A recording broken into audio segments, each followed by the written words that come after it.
It's the Big CPA Show with your host, Sam Schaefer. Hey now, welcome everyone to the Big CPA Show. I am your host, the Big CPA himself, Sam Schaefer. Thank you so much for making this podcast a part of your day. In a couple of minutes, you'll hear my interview with Keith James. He is the managing partner at Mid-Atlantic CPAs, and he is a tax expert.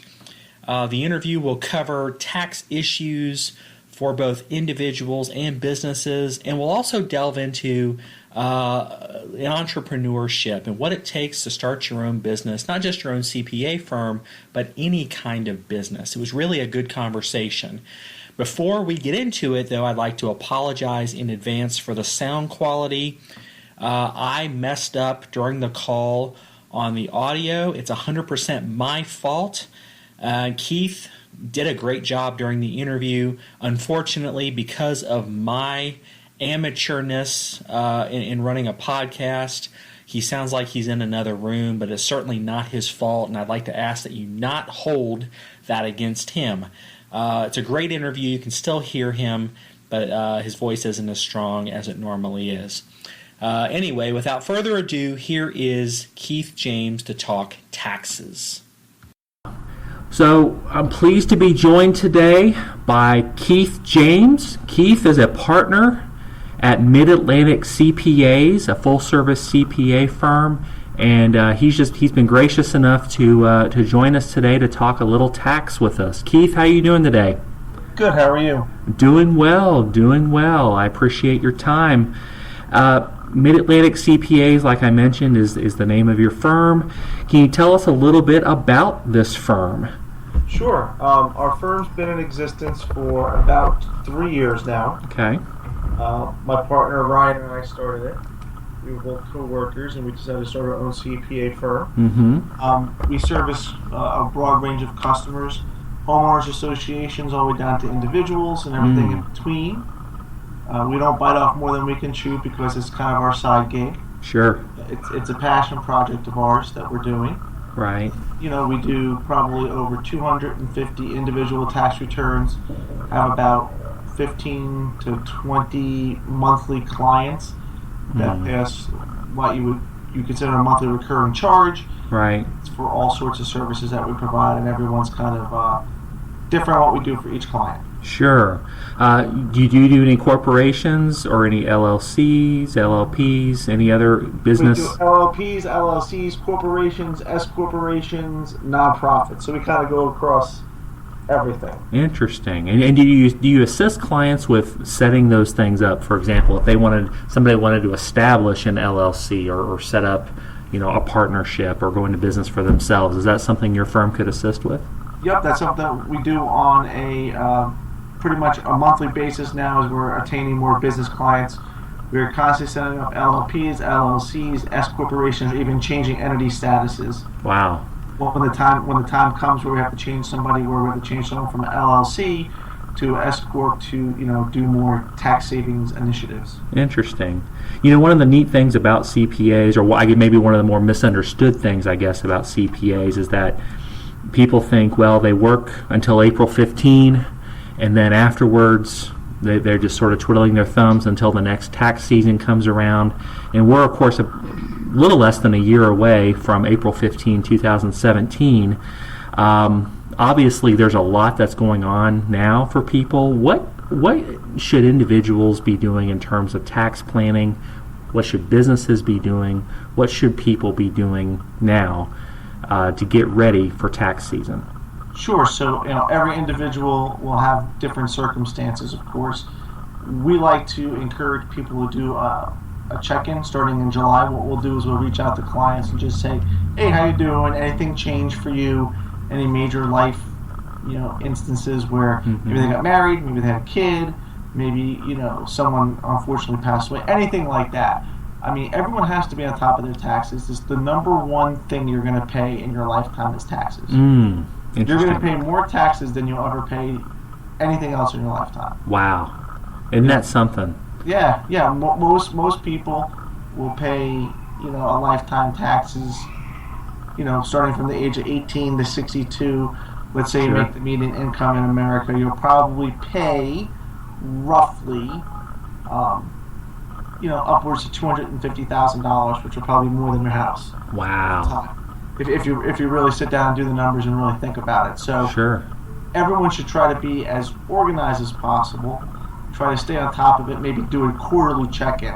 Like I said, we started this thing with our clients where we could kind of do a half year, recalibrate stuff coming out of their withholdings come out of their checks. Mm-hmm. We start to try to coach people on that.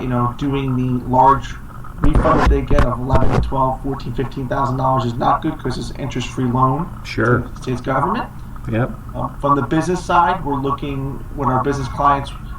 We have a pulse of what they're doing monthly, weekly, and what we try to do from there is do good estimated tax payments, which are due 4 times a year, Mm-hmm.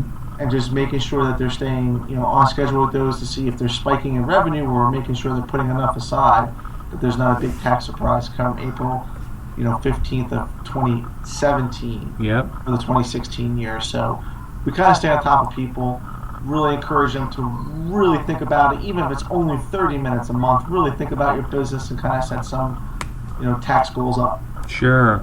What are the consequences, I guess, when you have clients who are disorganized or clients that don't do these 30-minute check-ins, and then suddenly January, February comes around and they're scrambling? What happens there? There are plenty of people who lose opportunities. One of the opportunities is maybe they didn't match up their 401k enough, right? Wow. So let's say they made more money this year and they only put in 7%. Those are opportunities that they have. Or we have plenty of people who come to us on April 10th, April 12th. Wow. And they'll say to us, what else can we do? And at that time period, you're like, well, all we have left we can really do is an IRA, Yeah. deposit that you can do to reduce your taxes if they're eligible.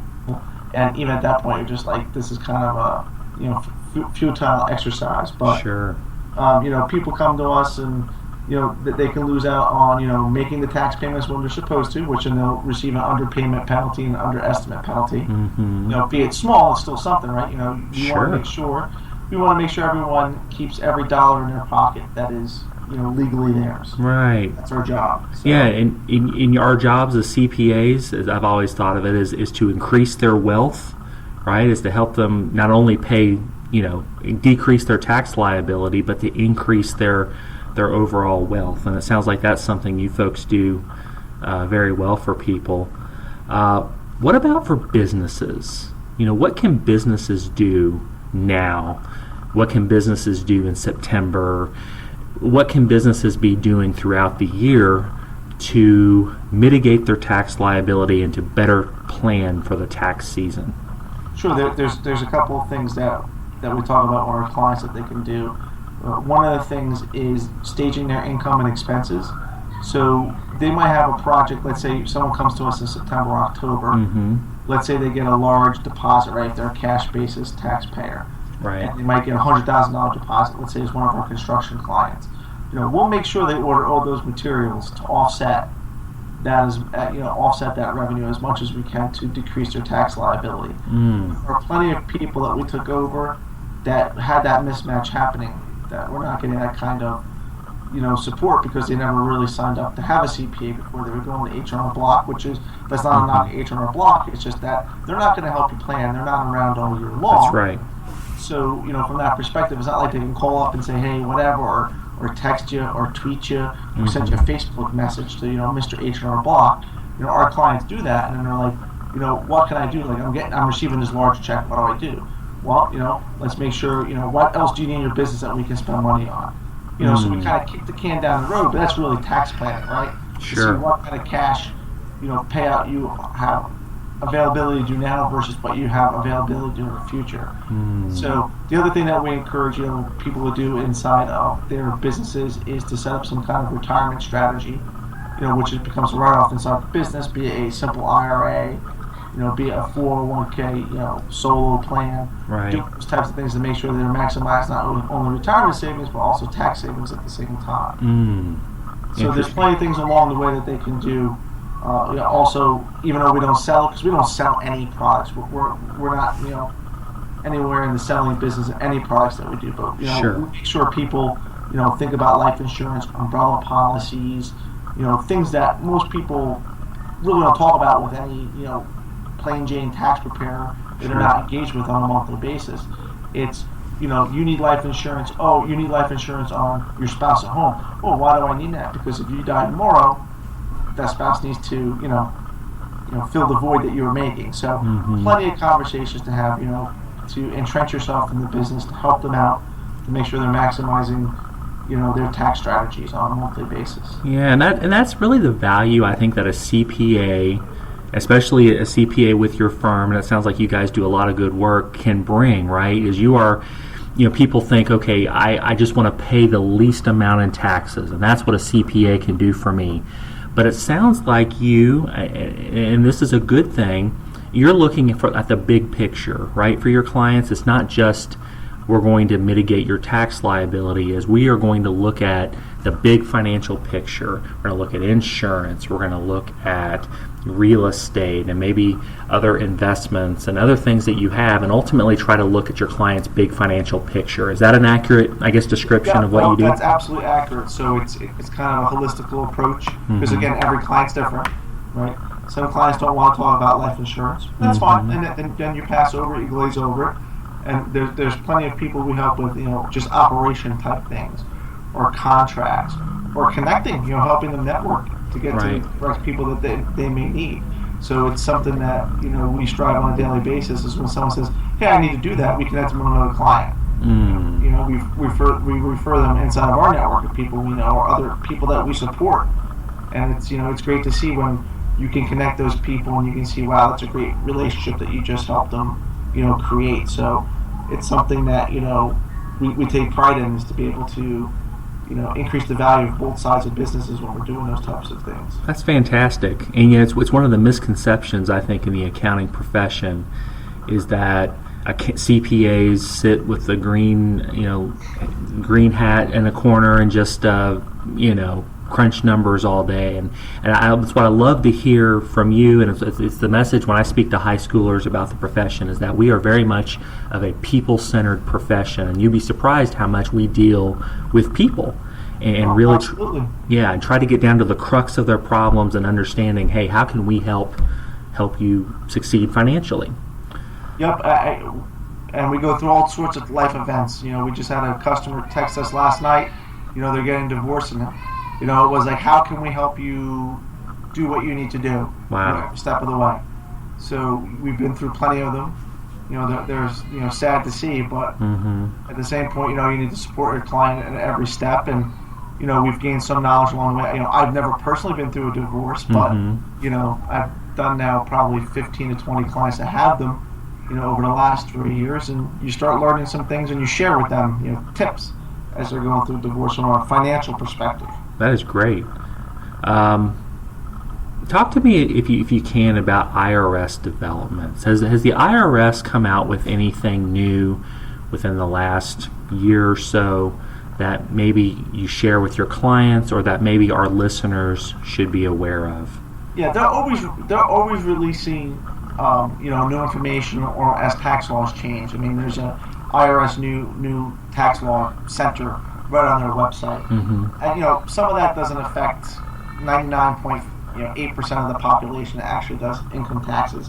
Some of them are very hidden in the tax code, big corporation type of tax things, or a form that no one fills out, to be quite honest with you. But from that perspective, the biggest thing that we saw this year that people have to really be aware of is in 2016, with the Obamacare and the ACH laws that came into effect from 2012, 2013. 2016 is kind of a big year. You're now starting to really tilt into the penalty. Right. $695 per adult, or 2.5% of income. So it could be a pretty stiff penalty for people not having health insurance and not going into the exchanges to purchase something. But those are some conversations we have with clients where we'll help them calculate that, and then they'll go out to the exchange and they'll be like, okay, I'll take the penalty instead of getting any health insurance. There's plenty of our tax clients who have zero health coverage. Interesting. Who choose to do it because they're gaming it in their head from a financial standpoint. Now, of course, they're gambling. Sure. With your health, you never know. Yeah. But they look at it and say, I've been healthy for 5 years, and you're telling me it's a $695 penalty plus 2% of my income. Mm-hmm. That might be $6,000, but it might cost me $18,000 to get coverage. And so they take the chance and say, well, we'll just take the penalty we'll and be pay uninsured. cash for all their services. Yep. Wow, interesting. I didn't realize there were that many people out there who did that. We have quite a few clients who are doing it. Yes. Interesting. Are most of your clients in the Mid-Atlantic region, or do you have clients scattered? They're scattered, but wow. Primarily since we're located in Pennsylvania and New Jersey, we have a lot of more local clients that we picked up just from our own social networks that we have. But we have in 23 states right now we have clients. Wow, that is great. Yeah, we're a 100% virtual firm. No one sees us. We're not very pretty to look at. So I think people are happy with that. They don't have to see us. So how does that work being a 100% virtual firm? Let's say somebody has their W-2s, they have tax documents, receipts. Do they scan and send them to you? Do they drop them in the mail? How does that work? So it's across the board. Mm-hmm. So we have people who are comfortable with text messaging those to us with a picture. Put it down on their counter and take a picture. Right. There's people who scan them in with their scanner and send them over and drop them in the Google Drive or Smart Vault, depending on their level of security that they need to be doing. And then there's other people who will actually drop stuff off in the mail, and they're very comfortable with that. They'll just put it in the mail and send it to us in the mail and spend $2, and sure. Then we'll get the documentation. We scan everything back in because we keep all of our documentation, and then from that perspective, we send them everything back if they wish to have it. Do you see that being the future of accounting firms? You're not the first firm I've heard that is either mostly or all virtual. It seems like that's becoming more of a trend. Do you see that becoming, in the profession, more of a maybe the future of CPA firms? I hope so. Yeah. I mean, I hope clients interact like that. I mean, think about the generation, I'm 38. I think about the generation that's graduating just now from college is 22. Right. They stare at their phone 80 hours a day. True. That's how they interact with people. That's how they interact in business, and that's how they're going to interact as they become older. Yeah. So we have plenty of clients. We actually have one high schooler, as strange as it sounds. Wow. We do his taxes because he has a very lucrative Twitter business and has a very lucrative e-commerce business, and everything with him is through Twitter. How great is that? Wow. All our communications are through Twitter, and then text messages for documents. And I got to think a less nimble firm, a firm that is, I don't want to say stuck in the 20th century, but a firm that just hasn't gotten the message that you guys have gotten, and that is we are in a virtual world, by and large, that another firm could not have handled that client. And I think it's great that you guys had the foresight to pick up a client like that. Yeah, we see it all the time. We actually looked at purchasing a firm last year. The gentleman was retiring. He was in his 80s. And when we really dug into the books and looked at the demographics, most of his clients were in their 70s. So 80% of his clients were in their 70s, and everyone was a drop-off client. Wow. So there was no way we could support if we were to purchase that business, because there's no way we're changing someone who's 70. Sure. We're not changing the way they transact. It's just not going to happen. Yep. There'll be a handful of people who'll be like, yeah, cool, I'll go on my email and send you something, but that generation, it's generational, and we understand that. We understand demographics. We look at it. Sure. And we're, at the end of the day, yes, we're CPAs, but we're business people. CPA firm's a business. Absolutely. That's why, we feel we're entrepreneurs, right? And that's why we talk well with entrepreneurs, because we get it.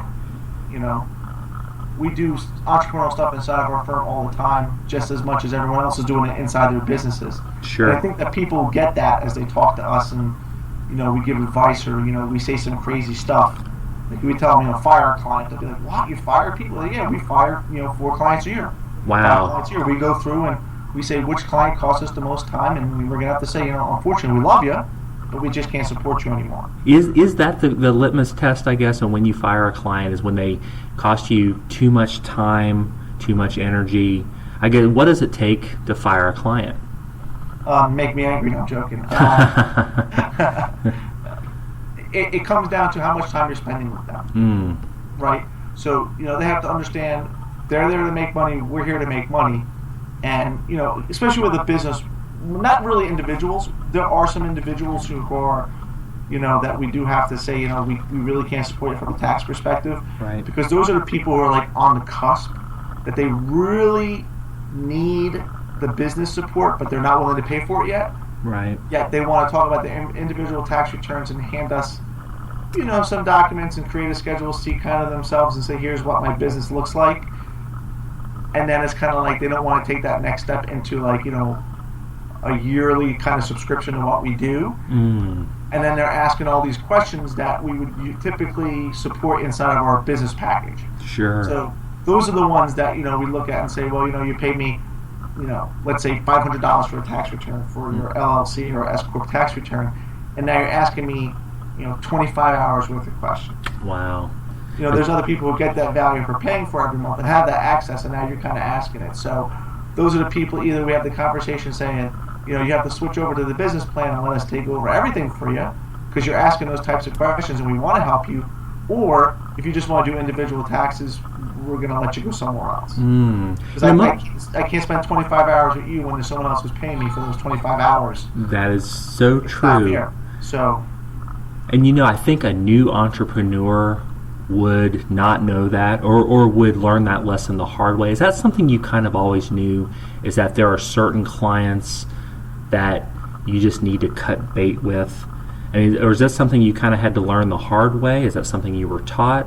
Because I'm not sure every entrepreneur quite gets that.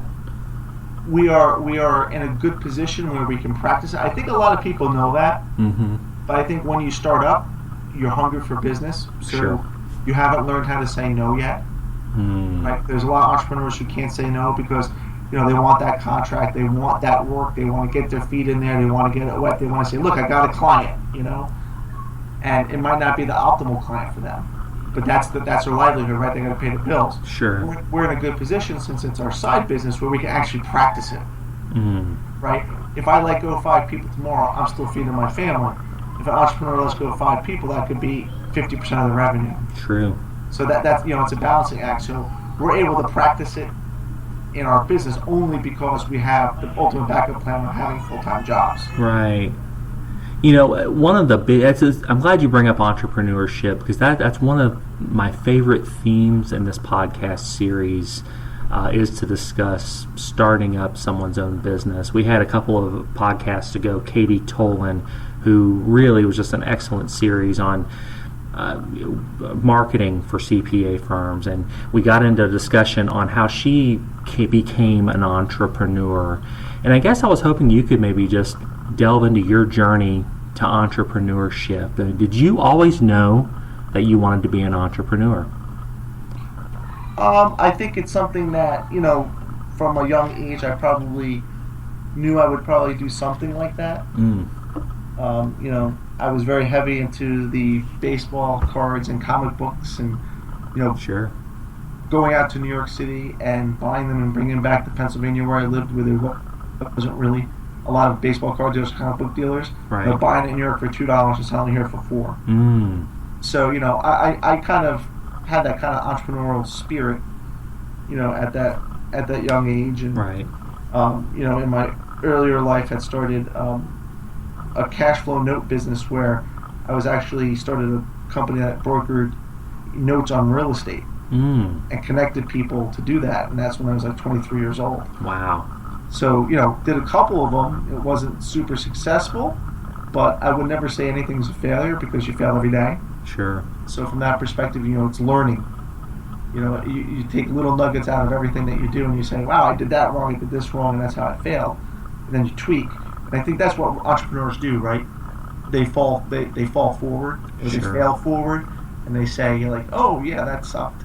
And let me change it and tweak it and, redo it again.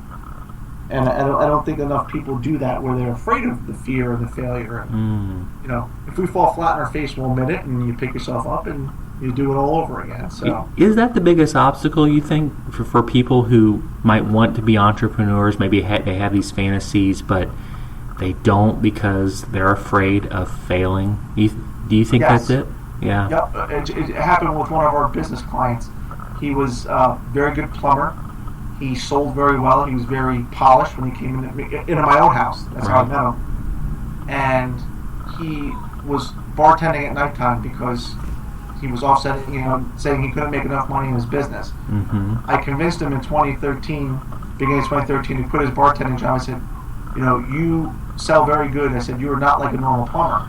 You're very skillful. I said, but you have a sales side that most plumbers don't have. Right. I said, so you need to really lean into that. And that year, in 2012, we did $65,000 worth of business. The next year, we did $410,000. Wow. Because he was too busy at nighttime bartending mm-hmm. and thinking he had to make money that way because he wasn't making enough in the business, instead of really sitting down and saying, what am I doing wrong? Mm-hmm. Or how can I make it better? Or he was afraid of winning. Wow. And that's what it really was. He was afraid of, winning. It sounds weird, but being successful and doing, can he keep it up? Can he keep making more money? Which I think people get into that crook. And then there's also the fear of him not doing it and then failing and then having to go bartend full time because the plumbing business doesn't, work out for him. Mm. But, I said to him, if it doesn't work out, you still have such a useful skill that someone else would hire you. Absolutely. As a plumber, so don't ever think that you can never go back to do that. So, and when he said, really sat down and thought about it, I was like, yeah, someone else would hire me, or I would just start another company, or, I could do those types of things. So, it could be a life experience. Absolutely. Yep. One of the obstacles I hear from people, and I've heard this most of my life, from people who say, I would love to start my own business, but I have a mortgage, I have children, I have a car payment, I want to send my kids to college someday, but if I stop saving and start this business, I'm going to be in trouble. What are some financial tips you have, or maybe some advice on perhaps overcoming that obstacle? I would say if someone would sit there and say that they can't do it, mm-hmm. it's just do it. Yeah. Instead of sitting there and, saying that you can't do it, just do it. Mm-hmm. So, financially, 90%, I think it was the last time I saw the stat, I'm not really sure off the top of my head, of, startup businesses bootstrap it. Mm-hmm. They're not going out and taking out loans or, doing anything, money intensive. They're kind of just starting it with their own sweat equity. Right. Don't be afraid to work, and don't be afraid to just go do it. And, learn some time management skills in there, because it's very important to, to be effective and productive in the time. So I think people are really afraid of that overall. Mm-hmm. They're afraid of, doing the sweat equity and nothing coming out of it. But if you didn't try, you would never know if it didn't work anyway. So if they have an inclination to go do it, and, maybe save some money, wait on it. Some people will say, I've seen people do that before, mm-hmm. and it's worked out for them. But even with our CPA firm, we just started it. We didn't know if we were going to get any clients. We honestly didn't know. We had no clue. We're going to start the CPA firm, and you're going to call on people that you know first. I think what you guys are doing is smart in that you call it your side business or your side hustle. That you still have, you're working full time. And do you ever have people say, well, how do you find time for that? How do you make time? Because obviously you're a family man, you have children. Yep. How do you make time? Time management. So it comes down to time management. I have 5 children. My partner Ryan has 4. So we have 9 kids between us. There's plenty of baseball, soccer, church activities, summer camps, recitals, plays, chorus, concerts, all those types of things. It's called having a calendar and batching what you do. So from a batch perspective, it's okay, you do your corporate job and you're over by 6, then you do your family thing. Always make sure you carve out the time, make sure you never commingle on something we try not to do. Right. It's very hard to do, but you have to do it and just say, you put down your phone and say, this is the time we have for the family. That's it. 6 to 9:30, whatever it may be. Yep. And then maybe from 10 to 12 you take that 2 hours and you do tax returns, or whatever needs to be done for clients, and you kind of create systems behind the scenes. And that's what we've done for ourselves, is kind of like, leverage technology and making workflow. And what we're trying to do now, just to let you know, it's kind of in the works as we do it, is we're trying to create workflow behind the scenes that we can replicate ourselves. That way we can hire people to do what we do, and we can go out and attain more clients. So it's kind of like the secret sauce that everyone kind of does as they start to grow. You have to sit down and say, this is the procedures, this is how we do it, this is the standard responses, or anything like that. And I think people have to take the time to do that. It's a little investment, right? Sure. And you got to sit there and you got to do those things to make sure that you can start replicating yourself, because it'll never be scalable if it doesn't. Well, that's so true. There's the risk of burnout, I guess, if you don't too, right? If you're not absolutely. building processes. Absolutely. My partner will never answer an email or talk to anyone on Sunday. That's the day of recharge, and that's family day. Sure. So there's productivity tips that are in there, right? Lunchtime. Instead of eating lunch and hanging out at the water cooler, if you have a passion or side project, that's your time to do it. That hour. So a lot of people lose that, or when I was working in the corporate world and studying for a CPA, maybe did the same thing, right? Lunchtime was study time. Sure. Right. This is no different in business. Lunchtime is a time to call a client. Right. Why not? Yeah, it's that time management, isn't it? That's right. Time management.